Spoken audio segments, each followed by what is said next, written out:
130ನೇ ಶ್ಲೋಕ. ನಾಹಂ ವಿಶಂಕೆ ಸುರರಾಜವಜ್ರಾತ್ ನ ತ್ರಕ್ಷಶೂಲಾತ್ ನ ಯಮಸ್ಯ ದಂಡಾತ್ ನಾಜ್ಞರ್ಕ ಸೋಮಾನಿಲವಿತ್ತಪಾಸ್ತ್ರಾತ್ ಶಂಕೆ ಭೃಶಂ ಬ್ರಹ್ಮಕುಲಾವಮಾನಾತ್.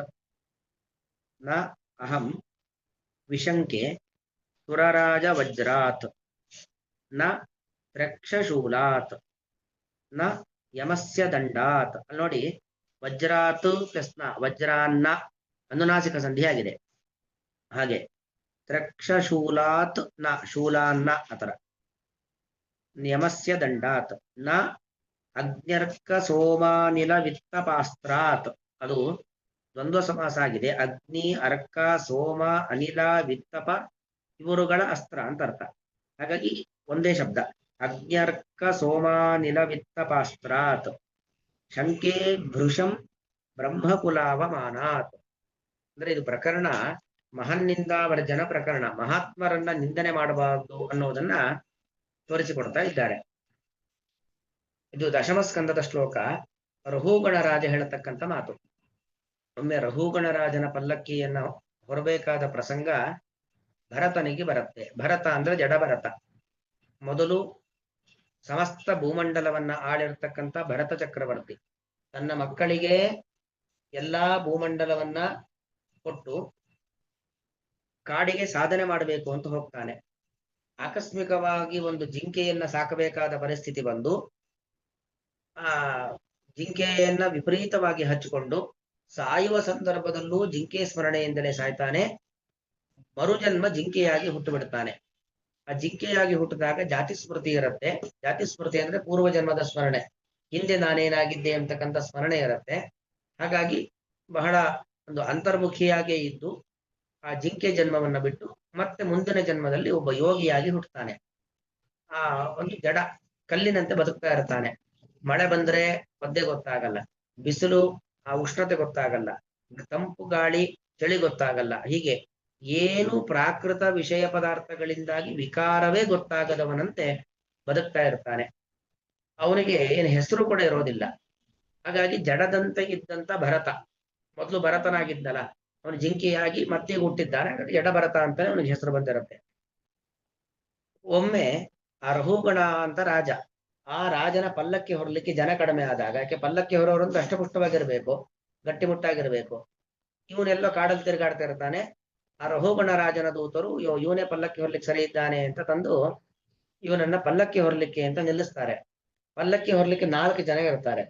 3 ಜನ ಅವ್ರಿಗೆ ಒಂದು ತರದಲ್ಲಿ ಹೋಗ್ತಾ ಇರ್ತಾರೆ. ಅಂದ್ರೆ ಹೆಜ್ಜೆ ಯಾವ ತರ ಹೆಜ್ಜೆ ಇಡಬೇಕು, ಮೊದಲಿಬ್ರು ಯಾವ ತರ ಹೆಜ್ಜೆ ಇಡ್ತಾರೋ ಅವರ ಹೆಜ್ಜೆಯನ್ನು ಅನುಸರಿಸಿ ನಾವು ಹೆಜ್ಜೆ ಇಡಬೇಕು ಅನ್ನೋದು ಗೊತ್ತಿರುತ್ತೆ. ಹಾಗಾಗಿ ಅವರು ಸರಿಯಾಗಿ ಹೋಗ್ತಾ ಇರ್ತಾರೆ. ಆದ್ರೆ ಇವನು ಮಾತ್ರ, ನಾನು ಒಬ್ಬ ರಾಜನ ಪಲ್ಲಕ್ಕಿ ಹೊತ್ತಿದ್ದೇನೆ, ಸರಿಯಾದ ಕ್ರಮದಲ್ಲಿ ಹೋಗ್ಬೇಕು, ಉಳಿದ 3 ಜನ ಯಾವ ತರ ಹೆಜ್ಜೆ ಹಾಕ್ತಾರೋ ಹಾಗೆ ಹೋಗ್ಬೇಕು, ಅವರಿಗಿಂತ ವೇಗವಾಗಿ ಹೋಗಬಾರದು, ಅವರಿಗಿಂತ ನಿಧಾನವಾಗಿ ಹೋಗಬಾರದು, ಈ ಯಾವ ಆಲೋಚನೆಯೂ ಕೂಡ ಇಲ್ಲದೇನೆ ತನ್ನದೇ ಲೋಕದಲ್ಲಿ, ತನ್ನದೇ ಲೋಕ ಅಂದ್ರೆ ಏನು, ಒಳಗಿನ ಭಗವಂತನ ಧ್ಯಾನ, ಇದು ಸಮಾಧಿ ಸ್ಥಿತಿ ಅಂತ ಕರೀತಾರೆ ಇದಕ್ಕೆ. ಅಂದ್ರೆ ಏನು, ಜಗತ್ತಿನಲ್ಲಿ ಏನಾಗತ್ತೆ ಅಂತಲೇ ಗೊತ್ತಾಗುದಿಲ್ಲ. ಅಪ್ರಯತ್ನ ಸಮಾಧಿಸ್ತು, ತಾನು ಯಾವುದೇ ಪ್ರಯತ್ನ ಪಡದೆ ಹೋದರೂ ಕೂಡ ನಿರಂತರವಾಗಿ ಭಗವಂತನನ್ನ ಕಾಣ್ತಾ ಇರ್ತಾರೆ. ಹೀಗೆ ಸಮಾಧಿ ಸ್ಥಿತಿಯಲ್ಲಿ ಇದ್ದು ಬಿಟ್ಟಿರ್ತಾನೆ. ಸರಿಯಾಗಿ ಪಲ್ಲಕ್ಕಿ ಹೊರೋದಿಲ್ಲ. ಯಾವಾಗ ರಾಜನ ಪಲ್ಲಕ್ಕಿ ಸರಿಯಾಗಿ ಹೊರೋದಿಲ್ವೋ ರಾಜದೂತರು ಬೈತಾರೆ. ಅದಕ್ಕಿಂತ ಜಾಸ್ತಿ ರಘುಗಣ ರಾಜ ತುಂಬಾ ಬೈತಾನೆ ಅವನಿಗೆ. ಆಗ ಸುಮಾರು ಹೊತ್ತು ಮಾತಾಡೋದಿಲ್ಲ. ಆಮೇಲೆ ಮಾತಾಡ್ಲಿಕ್ಕೆ ಶುರು ಮಾಡ್ತಾನೆ. ಮಾತು ಅಂತ ಹೇಳಿದ್ರೆ ಅದು ನಮ್ಮಂತೆ ಮಾತಾಗೋದಿಲ್ಲ. ಒಂದು ತತ್ವಪೂರಿತವಾಗಿರುವಂತಹ ತತ್ವಜ್ಞಾನ ಭರಿತವಾದ ಮಾತುಗಳನ್ನು ಆಡ್ತಾನೆ. ಆಗ ರಘುಗಣ ರಾಜನಿಗೆ ಗೊತ್ತಾಗತ್ತೆ, ಓ, ನಾನಿಷ್ಟೊತ್ತು ಬೈದದ್ದು, ನಿಂದನೆ ಮಾಡಿದ್ದು, ಅವಮಾನ ಮಾಡಿದ್ದು ಒಬ್ಬ ಸಾಮಾನ್ಯ ವ್ಯಕ್ತಿಯನ್ನಲ್ಲ, ಒಬ್ಬ ವಿಶೇಷ ವ್ಯಕ್ತಿ. ಇವನು ಭಗವಂತನ ಅಪರೋಕ್ಷ ಜ್ಞಾನವನ್ನ ಪಡೆದುಕೊಂಡಂತ ದೊಡ್ಡ ಮಹಾತ್ಮ. ಇವನನ್ನ ನಾನು ಬೈದು ಬಿಟ್ಟಿದ್ದೇನೆ, ಒಬ್ಬ ಬ್ರಹ್ಮಜ್ಞಾನಿ ಇವನು ಅಂತ ಗೊತ್ತಾಗತ್ತೆ. ಆಗ ಪಶ್ಚಾತ್ತಾಪದಿಂದ ರಘುಗಣ ರಾಜ ಆಡ್ತಕ್ಕಂಥ ಒಂದು ಮಾತು, ಪಶ್ಚಾತ್ ತಾಪ. ಪಶ್ಚಾತ್ ಅಂದ್ರೆ ನಂತರ, ನಿಂದನೆ ಮಾಡಿ ಆಗಿದೆ, ಆ ನಿಂದನೆ ಮಾಡಿದ ನಂತರದಲ್ಲಿ ಆದಂತ ಪಶ್ಚಾತ್ತಾಪ, ಅದರಿಂದ ಆಡ್ತಕ್ಕಂಥ ಅವನ ಮಾತು. ಅವನು ಹೇಳ್ತಾನೆ, ಅಹಂ ಸುರರಾಜ ವಜ್ರಾತನ ವಿಶಂಕೆ. ಸುರರಾಜ ಅಂದ್ರೆ ಯಾರು, ದೇವೇಂದ್ರ. ಅವನ ಕೈಯಲ್ಲಿ ಇರತಕ್ಕಂಥ ಆಯುಧ ಯಾವುದು, ವಜ್ರಾಯುಧ. ವಜ್ರಾಯುಧಕ್ಕೆ ಎಲ್ಲರೂ ಹೆದರ್ತಾರೆ. ಆದ್ರೆ ರಘುಗಣ ರಾಜ ಹೇಳ್ತಾನೆ, ಸುರರಾಜ ವಜ್ರಾತ್ ಅಹಂ ನ ವಿಶಂಕೆ. ದೇವೇಂದ್ರನ ಕೈಯಲ್ಲಿ ಇರತಕ್ಕಂಥ ವಜ್ರಾಯುಧ ಬೆಟ್ಟವನ್ನು ಸೀಳುವಂತ ಒಂದು, ಬೆಟ್ಟವನ್ನ ಬೇಕಾದ್ರೂ ತುಂಡು ಮಾಡತ್ತೆ ಅಂತ ಒಂದು ಪ್ರಖರವಾಗಿರ್ತಕ್ಕಂಥ ಆಯುಧ. ಆ ಆಯುಧಕ್ಕೆ ನಾನು ಹೆದರೋದಿಲ್ಲ. ನಾಹಂ ವಿಶಂಕೆ ಸುರರಾಜ ವಜ್ರಾತ್. ಇನ್ನು ಎರಡನೇದು ತ್ರಕ್ಷ, ತ್ರಿ ಅಕ್ಷ, ತ್ರೀಣಿ ಅಕ್ಷಾಣಿ ಯಸ್ಯ ಸಹ ತ್ರಕ್ಷ. ಅಂದ್ರೆ ಮೂರು ಕಣ್ಣಿರತಕ್ಕಂಥ ರುದ್ರದೇವರು, ಮುಕ್ಕಣ್ಣ ಎಂಬುದಾಗಿ ಪ್ರಸಿದ್ಧರಾಗಿರ್ತಕ್ಕಂಥ ರುದ್ರದೇವರು, ಅವರ ಕೈಯಲ್ಲಿ ತ್ರಿಶೂಲ ಇದೆ. ಅಂದ್ರೆ ತ್ರಿಶೂಲಕ್ಕೆ ಪ್ರತಿಯೊಬ್ಬರು ಹೆದರುತ್ತಾರೆ. ಸತ್ವ ರಜೋ ಗುಣಗಳಿಂದ ನಿರ್ಮಾಣವಾದ, ತ್ರಿಗುಣಗಳಿಂದ ನಿರ್ಮಾಣವಾಗಿರತಕ್ಕಂಥ ಈ ಜಗತ್ತನ್ನ ಆ ತ್ರಿಶೂಲಧಾರಿಯಾಗಿರ್ತಕ್ಕಂಥ ರುದ್ರದೇವರು ಸಂಹಾರ ಮಾಡ್ತಾರೆ. ನಮ್ಮಲ್ಲಿ ಆಗ್ತಕ್ಕಂಥ ವಿಕಾರ, ಸತ್ವ ರಜೋ ತಮೋ ಗುಣಗಳಿಂದ ನಮ್ಮಲ್ಲಿ ಆಗ್ತಕ್ಕಂಥ ವಿಕಾರಗಳನ್ನ ತ್ರಿಶೂಲಧಾರಿಯಾಗಿರ್ತಕ್ಕಂಥ ರುದ್ರದೇವರು ನಿಯಂತ್ರಣ ಮಾಡ್ತಾರೆ. ಹಾಗೆ ತ್ರಿಶೂಲ ಅನ್ನೋದು ಎಲ್ಲವನ್ನೂ ನಿಯಂತ್ರಿಸುವ ಶಕ್ತಿ ಇರತಕ್ಕಂಥ ಒಂದು ಪ್ರಬಲವಾದ ಆಯುಧ. ಆದರೆ ನಾಹಂ ವಿಶಂಕೆ, ಆ ರುದ್ರದೇವರ ಕೈಯಲ್ಲಿ ಇರತಕ್ಕಂಥ ತ್ರಿಶೂಲ ಇದೆಯಲ್ಲ, ಅದಕ್ಕೂ ನಾನು ಹೆದರೋದಿಲ್ಲ. ಇನ್ನು ಯಮನ ಪಾಶ, ಅದಕ್ಕಂತೂ ಪ್ರತಿಯೊಬ್ಬರು ಹೆದರೋರು. ಯಾವಾಗ ಯಮದೂತರು ಬಂದು ನಮ್ಮನ್ನ ಪಾಶಕ್ಕೆ ಕಟ್ಟಿ ಕರ್ಕೊಂಡು ಹೋಗ್ಬಿಡ್ತಾರೋ ಅನ್ನೋ ಭಯ ಪ್ರತಿಯೊಬ್ಬರಿಗೂ, ಸಾವಿನ ಭಯ ಪ್ರತಿಯೊಬ್ಬರಿಗೂ ಇರುತ್ತೆ. ಆದ್ರೆ ರಹುಗಣ ರಾಜ ಹೇಳ್ತಾನೆ, ನಾ ಯಮಸ್ಯ ದಂಡಾತ್, ಯಮನ ದಂಡಕ್ಕೂ ನಾನು ಹೆದರೋದಿಲ್ಲ. ಅಷ್ಟೇ ಯಾಕೆ, ಇನ್ಯಾರ್ಯಾರು ದೇವತೆಗಳಿದ್ದಾರೆ? ಅಗ್ನಿ, ಸುಡುವಂತ ಬೆಂಕಿ; ಅರ್ಕ, ಜಗತ್ತನ್ನ ಬೆಳಗುವಂತ ಸೂರ್ಯ; ಸೋಮ, ಚಂದ್ರ; ಅದೇ ರೀತಿಯಲ್ಲಿ ಅನಿಲ, ವಾಯುದೇವರು; ವಿತ್ತಪ, ಕುಬೇರ. ಇವರೆಲ್ಲರ ಕೈಯಲ್ಲೂ ಕೂಡ ಒಂದೊಂದು ಅಸ್ತ್ರ, ಅಂದ್ರೆ ಒಂದು ಉಪಲಕ್ಷಣ. ಬರೀ ಇಷ್ಟೇ ದೇವತೆಗಳಲ್ಲ, ಇನ್ನು ಯಾವ ಯಾವ ದೇವತೆಗಳಿದ್ದಾರೆ, ಅಗ್ನಿ, ಸೂರ್ಯ, ಚಂದ್ರ, ಅನಿಲ, ವಾಯು, ಕುಬೇರ, ಇಷ್ಟು ಮಾತ್ರ ಅಲ್ಲ, ಇನ್ನು ಯಾವ ಯಾವ ದೇವತೆಗಳಿದ್ದಾರೋ ಅವರೆಲ್ಲರ ಕೈಯಲ್ಲಿ ಯಾವ ಯಾವ ಆಯುಧಗಳಿದ್ದಾವೋ ಅದು ಯಾವುದಕ್ಕೂ ಕೂಡ ನಾನು ಹೆದರೋದಿಲ್ಲ. ನಾನು ಯಾವುದಕ್ಕೂ ಹೆದರೋದಿಲ್ಲ. ಆದರೆ ವೃಷಂ ಶಂಕೆ ಬ್ರಹ್ಮಕುಲಾವಮಾನಾತ್, ಅಂದ್ರೆ ಬಹಳ ಭಯ ನಂಗೆ ಯಾವುದಕ್ಕೆ ಅಂದರೆ ಬ್ರಹ್ಮಕುಲಾವಮಾನ. ಬ್ರಹ್ಮಕುಲ ಅಂದ್ರೆ ಬ್ರಾಹ್ಮಣರ ಸಮುದಾಯ. ಬ್ರಾಹ್ಮಣ ಸಮುದಾಯ ಶಬ್ದಕ್ಕರ್ಥ ಏನು? ಬ್ರಹ್ಮಜ್ಞಾನಿಗಳ ಸಮುದಾಯ ಅಂತ ಅರ್ಥ. ಕುಲ ಅಂದ್ರೆ ಸಮುದಾಯ. ಬ್ರಹ್ಮಜ್ಞಾನಿಗಳನ್ನ ಅವಮಾನ ಮಾಡ್ಲಿಕ್ಕೆ ನನಗೆ ಬಹಳ ಭಯವಾಗತ್ತೆ. ಬ್ರಹ್ಮಕುಲಾವಮಾನ, ನಾನೀಗ ಅದು ಮಾಡಿಬಿಟ್ಟಿದ್ದೇನೆ. ಬ್ರಹ್ಮಕುಲವನ್ನ ಅವಮಾನ ಮಾಡಿಬಿಟ್ಟಿದ್ದೇನೆ. ಆ ಬ್ರಹ್ಮಕುಲ ಅವಮಾನದಿಂದ ನನಗೆ ಏನ್ ತೊಂದರೆ ಆಗುತ್ತೋ, ಮುಂದಿನ ಜನ್ಮ ಎಂತ ನೀಚ ಜನ್ಮ ಬಂದ್ಬಿಡುತ್ತೋ ಅನ್ನೋ ಭಯ ನನಗಿದೆ. ಒಂದು ವೇಳೆ ದೇವತೆಗಳ ವಿಚಾರದಲ್ಲಿ ನಾವೇನಾದ್ರು ಹೆಚ್ಚು ಕಡಿಮೆ ನಡ್ಕೊಂಡ್ರು ಅದಕ್ಕೊಂದು ಪ್ರಾಯಶ್ಚಿತ್ತಗಳು ಅಂತ ಇರ್ತವೆ. ಆದ್ರೆ ಬ್ರಹ್ಮಕುಲಕ್ಕೆ ಅವಮಾನ ಮಾಡಿಬಿಟ್ರೆ ಅದಕ್ಕೆ ಪ್ರಾಯಶ್ಚಿತ್ತವೇ ಇರೋದಿಲ್ಲ. ಹಾಗಾಗಿ ಅದಕ್ಕೆ ಶಿಕ್ಷೆಯನ್ನು ಅನುಭವಿಸ್ಲೇಬೇಕಾಗತ್ತೆ. ಅದರಿಂದಾಗಿ ನನಗೆ ಬಹಳ ಹೆದರಿಕೆ ಆಗ್ತಾ ಇದೆ. ನನಗೆ ಜಡಭರತ ಈ ವ್ಯಕ್ತಿ ಒಬ್ಬ ಅಪರೋಕ್ಷ ಜ್ಞಾನಿ, ಬ್ರಹ್ಮಜ್ಞಾನಿ ಅಂತ ಗೊತ್ತಿಲ್ಲದೇನೆ ಅವಮಾನ ಮಾಡಿಬಿಟ್ಟಿದ್ದೇನೆ. ನನಗಿದು ಬಹಳ ವೇದನೆಯನ್ನು ಉಂಟು ಮಾಡ್ತಾ ಇದೆ, ಬಹಳ ದುಃಖವನ್ನು ಉಂಟು ಮಾಡ್ತಾ ಇದೆ ಎಂಬುದಾಗಿ ತನ್ನೊಳಗಿನ ದುಃಖವನ್ನ ಈ ಮೂಲಕವಾಗಿ ಹೊರಹಾಕ್ತಾ ಜಗತ್ತಿಗೆ ಒಂದು ಸಂದೇಶವನ್ನ ಕೊಡ್ತಾ ಇದ್ದಾನೆ. ಯಾವುದೇ ಕಾರಣಕ್ಕೂ ಬ್ರಹ್ಮಜ್ಞಾನಿಗಳನ್ನ ಅಂದ್ರೆ ಮಹಾತ್ಮರನ್ನ ನಿಂದನೆ ಮಾಡಬಾರದು, ಮಹಾತ್ಮರನ್ನ ಅವಮಾನ ಮಾಡಲೇಬಾರದು, ಮಹಾತ್ಮರ ವಿಷಯಕ್ಕೆ ಹೋಗಬಾರದು ಎಂಬತಕ್ಕಂಥ ಸಂದೇಶ. ಅಂದ್ರೆ ಇಲ್ಲಿ ಈ ತರ ಅಭಿಪ್ರಾಯ ಏನು ಅಂತ ಹೇಳಿದ್ರೆ, ರಘುಗಣರಾಜನಿಗೆ ಬ್ರಹ್ಮರುದ್ರಾದಿ ದೇವತೆಗಳ ಮೇಲೆ ಭಯ ಇಲ್ಲ, ಭಕ್ತಿ ಇಲ್ಲ ಅಂತ ಅಭಿಪ್ರಾಯ ಅಲ್ಲ. ಬ್ರಹ್ಮಜ್ಞಾನಿಗಳ ಮೇಲೆ ಅಷ್ಟು ಗೌರವ ಇದೆ, ಗೌರವ ಇತ್ತು. ಆದ್ರೆ ಗೊತ್ತಿಲ್ಲದೆ, ಬ್ರಹ್ಮಜ್ಞಾನಿ ಅಂತ ಗೊತ್ತಿಲ್ಲದೆ ಅವನನ್ನು ಅವಮಾನ ಮಾಡಿಬಿಟ್ಟಿದ್ದ ನೋಡಿ. ಇದು ಆಕಸ್ಮಿಕವಾಗಿ ಆದ ತಪ್ಪು. ಬ್ರಹ್ಮಜ್ಞಾನಿ ಅಂತ ಗೊತ್ತಿದ್ದು ಅವಮಾನ ಮಾಡಿದ್ದಲ್ಲ, ಬ್ರಹ್ಮಜ್ಞಾನಿ ಅಂತ ಗೊತ್ತಿಲ್ಲದೇನೆ ಅವಮಾನ ಮಾಡಿಬಿಟ್ಟಿದ್ದೇನೆ, ನನಗೆ ತುಂಬಾ ಇದು ವೇದನೆಯನ್ನು ಉಂಟು ಮಾಡ್ತಾ ಇದೆ ಎಂಬುದಾಗಿ ಆ ರಘುಗಣ ರಾಜ ಹೀಗೆ ಮಾತನ್ನ ಆಡ್ತಾ ಇದ್ದಾನೆ.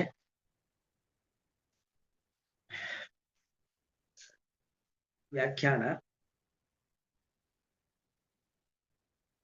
ಇದಮುದಿತಂ ಭವತಿ ಸಾಧು ಪ್ರವರಸ್ಯಾಪಿ ದಕ್ಷ ಪ್ರಜಾಪತೇಃ ಮಹನ್ನಿಂದಯ ಅನರ್ಥ ದರ್ಶನಾತ್ ಸರ್ವತಾ ಶ್ರೇಯೋರ್ತಿಭಿಃ ಮಹನ್ನಿಂದ ಸ್ವಯಂನ ಕಾರ್ಯ ಏವ. ಒಟ್ಟು ಈ ಹಿಂದೆ ಆ ರುದ್ರದೇವರು, ದಾಕ್ಷಾಯಿಣಿ, ದಕ್ಷ ಪ್ರಜಾಪತಿ ಅವರ ಒಂದು ಮಾತುಗಳ, ಅವರ ಒಂದು ಪ್ರಕರಣದ ವರ್ಣನೆಯಿಂದ ನಮ್ಗೇನ್ ಗೊತ್ತಾಗತ್ತೆ? ದಕ್ಷ ಪ್ರಜಾಪತಿ ಅಂದ್ರೆ ಯಾರು? ಚತುರ್ಮುಖ ಬ್ರಹ್ಮದೇವರ ಮಾನಸ ಪುತ್ರ, ಅದರಲ್ಲೂ ಪ್ರಜಾಪತಿಗಳಲ್ಲೇ ಪ್ರವರ, ಶ್ರೇಷ್ಠನಾಗಿರ್ತಕ್ಕಂಥವನು. ಅಂಥವನು ಕೂಡ ತಾನು ಮಾಡಿದಂತ ಯಾಗವನ್ನ ಹಾಳು ಮಾಡಿಕೊಂಡ, ತನ್ನ ಮಗಳನ್ನ ಕಳ್ಕೊಂಡ, ತನ್ನ ತಲೆಯನ್ನ ಕಳ್ಕೊಂಡ. ಯಾಕೆ? ಮಹಾತ್ಮರನ್ನ ನಿಂದನೆಯನ್ನ ಮಾಡಿದ್ರಿಂದಾಗಿ. ಹಾಗಾಗಿ ಸಾಧು ಪ್ರವರ, ಸಾಧುಗಳಲ್ಲೇ ಶ್ರೇಷ್ಠ, ಸಜ್ಜನರಲ್ಲಿ ಪ್ರವರ, ಶ್ರೇಷ್ಠನಾಗಿರ್ತಕ್ಕಂಥ ದಕ್ಷ ಪ್ರಜಾಪತಿಯೇ ಮಹನ್ನಿಂದಯ, ಮಹಾತ್ಮರಾಗಿರ್ತಕ್ಕಂಥ ರುದ್ರದೇವರು ಅವರನ್ನ ನಿಂದನೆ ಮಾಡಿದ್ರಿಂದಾಗಿ ಅನರ್ಥ ದರ್ಶನಾತು, ಅವರಿಗೇನಾಯ್ತು ಅನರ್ಥ, ಹೀಗೆಲ್ಲ ಅನರ್ಥಗಳಾಯ್ತು. ಆಗ ಅದಕ್ಕೋಸ್ಕರವಾಗಿ ಸರ್ವತಾ ಶ್ರೇಯೋರ್ಥಿಭಿ ಮಹನ್ನಿಂದ ಸ್ವಯಂನ ಕಾರ್ಯ ಏವ, ಯಾರು ಶ್ರೇಯಸ್ಸನ್ನ, ಶ್ರೇಯಸ್ಸು ಅಂದ್ರೆ ಸುಖ, ಸುಖ ಅಂದ್ರೆ ಐಹಿಕ ಸುಖವೂ ಹೌದು, ಪಾರತ್ರಿಕ ಸುಖವೂ ಹೌದು, ಯಾರು ಇಂಥ ಪಾರತ್ರಿಕವಾದ ಸುಖವನ್ನ ಬಯಸ್ತಾರೋ ಅಂತವರು ಮಹಾತ್ಮರ ನಿಂದನೆಯನ್ನು ಎಂದೆಂದಿಗೂ ಮಾಡಲೇಬಾರದು. ಪರೇಣ ಕ್ರಿಯಮಾಣಾಯಾಮ್ ತತಃ ಅಪಸರ್ಪಣಾದಿಕಂ ತತ್ರೈವ ಸ್ಥಿತ್ವಾ ಮಹತಾಂ ಅಕಿಂಚಿತ್ಕರಂ ಇತಿ ಅನುಸಂಧಾನಪೂರ್ವಕಂ ತಸ್ಯಾಹ ತದನಿಷ್ಠ ಸಾಧನತ್ವ ಅನುಸಂಧಾನಂ ವಾ ಕಾರ್ಯಂ. ಇನ್ಯಾರಾದ್ರೂ ಮತ್ತೊಬ್ರು ಮಾಡ್ತಾ ಇದ್ರೆ, ಮಹಾತ್ಮರನ್ನ ನಿಂದನೆ ಮಾಡ್ತಾ ಇದ್ರೆ, ಪರೇಣ ಕ್ರಿಯಮಾಣಾಯಾಮ್ ಸತ್ಯಂ, ಮತ್ತೊಬ್ಬರು ಮಹಾತ್ಮರ ನಿಂದನೆಯನ್ನು ಮಾಡ್ತಾ ಇದ್ರೆ, ತತಃ ಅಪಸರ್ಪಣಾದಿಕಂ, ಅಲ್ಲಿಂದ ನಾವು ಹೋಗ್ಬಿಡ್ಬೇಕು, ಆ ಜಾಗದಲ್ಲಿ ಇರಲೇಬಾರದು. ಅಥವಾ ತತ್ರೈವ ಸ್ಥಿತ್ವ ಮಹತಾಂ ಅಕಿಜಿತ್ಕರ, ಮಹತಾಂ ಅಕಿಜಿತ್ಕರಂ, ಮಹಾತ್ಮರಿಗೆ ಏನು ಮಾತಾಡಬಾರದು, ಇತಿ ಅನುಸಂಧಾನ ಪೂರ್ವಕಂ, ಇವರು ಆಡ್ತಕ್ಕಂಥ ಮಾತು ಮಹಾತ್ಮರ ಅಕಿಂಚಿತ್ಕರ, ಮಹಾತ್ಮರಿಗೆ ಏನು ಮಾಡ್ಲಿಕ್ಕಾಗುವುದು, ಅವರ ರೋಮವನ್ನು ಅಲ್ಲಾಡಿಸ್ಲಿಕ್ಕಾಗುವುದಿಲ್ಲ ಅಂತ ಎಂಬುದಾಗಿ ಅಕಿಂಚಿತ್ಕರಂ ಇತಿ ಅನುಸಂಧಾನ ಪೂರ್ವಕಂ ತಸ್ಯಾಹ ತದನಿಷ್ಠ ಸಾಧನತ್ವ ಅನುಸಂಧಾನಂ ವಾ ಕಾರ್ಯಂ. ಯಾರು ಮಹಾತ್ಮರ ನಿಂದನೆ ಮಾಡ್ತಾ ಇದ್ದಾರೋ ಅವರಿಗೆ ಅನಿಷ್ಟವೇ ಆಗತ್ತೆ, ಕೆಟ್ಟದ್ದೇ ಆಗತ್ತೆ ಎಂಬತಕ್ಕಂಥ ಅನುಸಂಧಾನವನ್ನು ಮಾಡ್ಕೊಳ್ಬೇಕು. ಏನಚ ಸ್ವಸ್ಯ ಅನರ್ಥೋ ನ ಭವತಿ ಚ, ಹೀಗೆ ನಾವು ಜಾಗ ಬಿಟ್ಟು ಹೋಗೋದ್ರಿಂದಾಗಿ ಯಾರು ಮಾತಾಡ್ತಾನೋ ಮಾಡಿದ್ದನ್ನು ಮಹಾರಾಯ ಎಂಬುವಂತೆ ಅವನೇ ಕೆಟ್ಟದ್ದನ್ನು ಅನುಭವಿಸ್ತಾನೆ ಎಂಬತಕ್ಕಂಥ ಅನುಸಂಧಾನವನ್ನು ಮಾಡೋದ್ರಿಂದಾಗಿ ತನಗೆ ಯಾವುದೇ ಪಾಪ ಬರೋದಿಲ್ಲ. ಪ್ರಮಾದಾತ್ ಮಹದ್ ಅವಜ್ಞಾ ಘಟನಾಯಾಮಪಿ ಮಹಾನನರ್ಥ ಪ್ರಾಪ್ತಿರ್ಭವತಿ. ಪ್ರಮಾದ ಏನೋ ಆಕಸ್ಮಿಕವಾಗಿ, ಈಗ ರಹುಗಣ ರಾಜ ಆಕಸ್ಮಿಕವಾಗಿ ಮಹಾತ್ಮರ ನಿಂದನೆ ಮಾಡಿದ್ದು, ಮಹಾತ್ಮ ಅಂತ ಗೊತ್ತಿದ್ದು ನಿಂದನೆ ಮಾಡಿದ್ದಲ್ಲ, ಪ್ರಮಾದ ತಪ್ಪಿ ಮಾಡಿರತಕ್ಕಂಥ ಮಹದ್ ಅವಜ್ಞಾ ಘಟನಾಯ, ಮಹಾತ್ಮರಿಗೆ ಅವಜ್ಞಾ, ಅವಜ್ಞಾ ತಿರಸ್ಕಾರ ಅದಾಯ್ತು ಅಂತಾದ್ರೆ ಮಹಾನ್ ಅನರ್ಥ ಪ್ರಾಪ್ತಿ, ದೊಡ್ಡ ಅನರ್ಥ ಪ್ರಾಪ್ತಿ ಆಗುತ್ತದೆ. ಕಿಮು ಬುದ್ಧಿಪೂರ್ವಕಂ ತತ್ಕೃತೌ ಇತ್ಯಾಶಯೇನ, ಕಿಮು ಬುದ್ಧಿಪೂರ್ವಕಂ, ಬುದ್ಧಿಪೂರ್ವಕವಾಗಿ ಮಹಾತ್ಮ ಅಂತ ಗೊತ್ತಿದ್ದು ನಾವು ನಿಂದನೆ ಮಾಡಿದ್ರೆ ಇನ್ನೇನಾಗತ್ತೆ, ಕೈಮುತ್ಯ ನ್ಯಾಯ ಅಂದ್ರೆ ಆಕಸ್ಮಿಕವಾಗಿ ನಡೆದ್ರೆ ಅನರ್ಥ, ಕೆಟ್ಟದಾಗತ್ತೆ ಅಂದ್ಮೇಲೆ ಮಹಾತ್ಮರು ಅಂತ ಗೊತ್ತಿದ್ದು ನಿಂದನೆಯನ್ನ ಮಾಡಿದ್ರೆ ಅನಿಷ್ಟ ಆಗತ್ತೆ ಅನ್ನೋದು ಪ್ರತ್ಯೇಕವಾಗಿ ಹೇಳಬೇಕಾಗಿಲ್ಲ.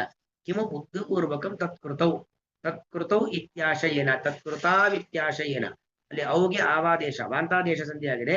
ತತ್ಕೃತೌ ಇತ್ಯಾಶಯೇನ ಸಿಂಧು ಸವ್ವೀರ ದೇಶಾಧಿಪತೇ, ಸಿಂಧು ಸವ್ವೀರ ಅಂತ ಒಂದು ಪ್ರದೇಶ, ಅದರ ಅಧಿಪತಿಯಾದಂತಹ ರಹುಗಣ ನಾಮ್ನಃ ರಾಜ್ಞಃ, ರಹುಗಣ ಎಂಬತಕ್ಕಂಥ ರಾಜ, ಅವನ ಶಿಬಿಕಾ ವಾಹಕೈ, ಶಿಬಿಕಾ ಅಂದ್ರೆ ಪಲ್ಲಕ್ಕಿ, ಪಲ್ಲಕ್ಕಿಯನ್ನು ಹೊರತಕ್ಕಂಥ ವ್ಯಕ್ತಿಗಳಿಂದಾಗಿ ಏಕಸ್ಮಿನ್ ನ್ಯೂನೇ ಸತಿ, 3 ಜನ ಇದ್ರು, ಒಬ್ಬ ಪಲ್ಲಕ್ಕಿ ಹೊರುವಂತ ದಷ್ಟಪುಷ್ಟನಾದ ವ್ಯಕ್ತಿ ಕಡಿಮೆ ಇದ್ದ. ಏಕಸ್ಮಿನ್ ನ್ಯೂನೇ ಸತಿ ಶಿಬಿಕಾ ವಾಹಕ ಪುರುಷಾನ್ವೇಷಣ ಸಮಯೇ, ಶಿಬಿಕಾ ವಾಹಕರು ಪಲ್ಲಕ್ಕಿಯನ್ನು ಯಾರು ಹೊರತಾರೆ ಅಂತ ಹುಡುಕ್ತಾ ಇದ್ರು. ಆ ಸಂದರ್ಭದಲ್ಲಿ ದೈವವಶಾತು ದ್ವಿಜವರ ಉಪಲಬ್ಧ, ಒಬ್ಬ ಶ್ರೇಷ್ಠನಾಗಿರತಕ್ಕಂಥ ವ್ಯಕ್ತಿ ದ್ವಿಜವರ ಅಲ್ಲಿ ಸಿಕ್ತ, ಬ್ರಾಹ್ಮಣ ಶ್ರೇಷ್ಠ ಅಲ್ಲಿ ಸಿಕ್ತ. ಏಷ ಪೀವಾ ಓಡುಂ ಸಮರ್ಥಃ, ಇವನು ಪೀವ ತುಂಬಾ ದಷ್ಟಪುಷ್ಟನಾಗಿದ್ದಾನೆ, ಓಡುಂ ಸಮರ್ಥಃ ಪಲ್ಲಕ್ಕಿ ಹೊರಲು ಸಮರ್ಥನಾಗಿದ್ದಾನೆ, ಇತಿ ತೈಹಿ ಗೃಹೀತಃ, ಅವರೆಲ್ಲರೂ ರಹುಗಣ ರಾಜನ ದೂತರು ಅವನನ್ನ ಕರ್ಕೊಂಬಂದ್ರು. ತೈಹಿ ಸಹ ಶಿಬಿಕಾಂ ಉವಾಹ, ಆ ಜಡ ಭರತ ಅವನೇನು ಮಾಡ್ದ, ಅವರೊಂದಿಗೆ ಪಲ್ಲಕ್ಕಿಯನ್ನು ಹೊತ್ತ. ತೈಹಿ ಸಹ ಶಿಬಿಕಾಂ ಉವಾಹ, ಅವರ ಜೊತೆಗೆ ಶಿಬಿಕಾ ಪಲ್ಲಕ್ಕಿಯನ್ನು ಹೊತ್ತ. ತದಾ ತದ್ಗತಿ ವಿಶೇಷೇಣ ವಿಷಮಗತೌ ಸತ್ಯಾಂ ಶಿಬಿಕಾಯಾಂ ರಾಜ್ಞಿ ಕುಪಿತೆ ಸತಿ ನವಯಂ ನರದೇವ ಪ್ರಮತ್ತಾಹ ಸಾಧು ಏವ ವಹಾಮಹ. ಅಲ್ಲಿ ಮುಂದಿಂದು ಆ ರಾಜನ ದೂತರು ಹೇಳತಕ್ಕಂಥ ಮಾತು ಬರುತ್ತೆ, ಇನ್ನೂ ಸುಮಾರಿದೆ, ಅದು ಒಂದಿದ್ದಕ್ಕೆ ಜಾಸ್ತಿ ಆಗತ್ತೆ. ಇಲ್ಲಿಂದ ಮುಂದೆ ತದಾ ತತ್ಕತಿ ವಿಶೇಷೇಣ ವಿಷಮಗತೌ, ಅಲ್ಲಿಂದ ನಾಳೆ ಪಾಠದಲ್ಲಿ ಹೇಳ್ತೀನಿ. ಇಷ್ಟಕ್ಕೆ ನಿಲ್ಸೋಣ. ಇದರ ಹೋಮ್ವರ್ಕ್ ಅನ್ನು ಬರೀರಿ, ಯಾಕಂದ್ರೆ ಶ್ಲೋಕ ಸುಲಭ ಇದೆ, ಅದರಿಂದ ಹೋಮ್ವರ್ಕ್ ಬರೀರಿ.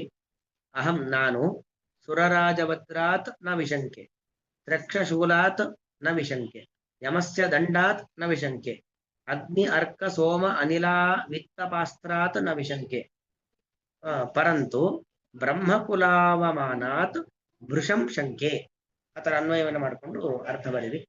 ಶ್ರೀಕೃಷ್ಣಾರ್ಪಣಮಸ್ತು. ನಾಹಂ ವಿಶಂಕೆ ಸುರರಾಜ ವಜ್ರಾತ್ ನ ತ್ರಕ್ಷಶೂಲಾತ್ ನ ಯಮಸ್ಯ ದಂಡಾತ್ ನಾಜ್ಞರ್ಕ ಸೋಮಾನಿಲ ವಿತ್ತಪಾಸ್ತ್ರಾತ್ ಶಂಕೆ ಭೃಶಂ ಬ್ರಹ್ಮಕುಲಾವಮಾನಾತ್. ಶ್ರೀಕೃಷ್ಣ.